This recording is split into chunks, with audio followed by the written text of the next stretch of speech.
Why can't we judge God? Apart from the initial shock of the topic at hand, one of the first issues that tends to surface for believers at least is the perceived wrongness of humans morally judging their God. However, if we can't judge Jesus because he's supposedly a God, well, how exactly are we supposed to tell a good God from a bad God? Are we just supposed to take a potentially bad God's word for it? Surely even believers exercise discernment when other kinds of theists propose their own God's moral authority to you. Surely.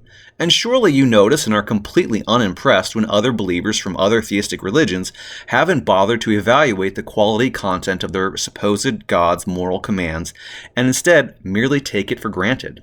And their disgust that you don't see things their way in no way moves you to compunction, much less conversion.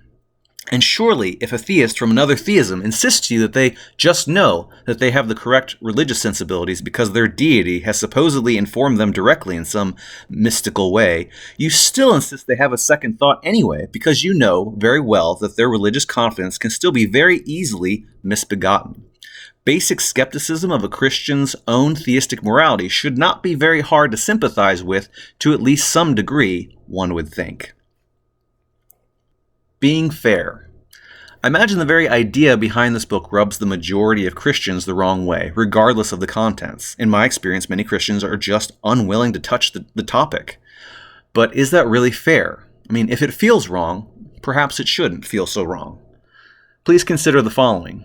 If you are a mainstream conservative Christian, I'm going to assume that you're quite willing to ask the 5 million or so Mormons out there to take a big step back from the blessings of their religious beliefs and consider seriously the overwhelming evidence that their founder, Joseph Smith, was a con man and an exploiter of women, right? Everything in just about any Mormon's background experience is going to say the exact opposite about Joseph Smith, but you likely expect them to look with fresh eyes anyhow, right?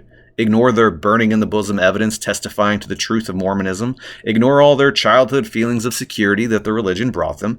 Ignore the fact that they may well have invested nearly every element in their lives in the premise that Joseph Smith was a true prophet of a true God. And you'd expect them to think about it rationally, right? I'm also going to assume that you're completely willing to expect 1.6 billion or so Muslims to take a big step back from the blessings of their religious beliefs and consider seriously the overwhelming evidence that their founder, Muhammad, was a warlord and a jihadist in much more than just that inwardly spiritual sense, right?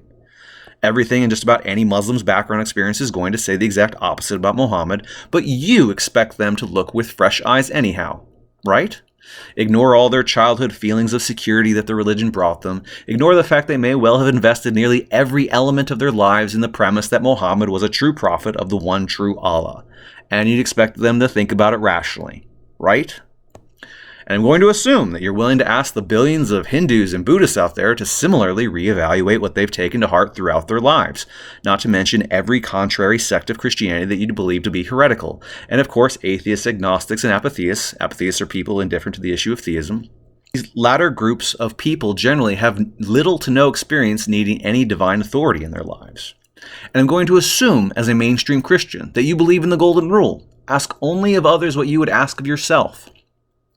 If you expect virtually every other person on the planet to be critical to the core of their most foundational beliefs because they contradict yours and you think yours are right, then you should be completely willing to do the same on the topic of Jesus and understand the obviousness of why you ought to do that.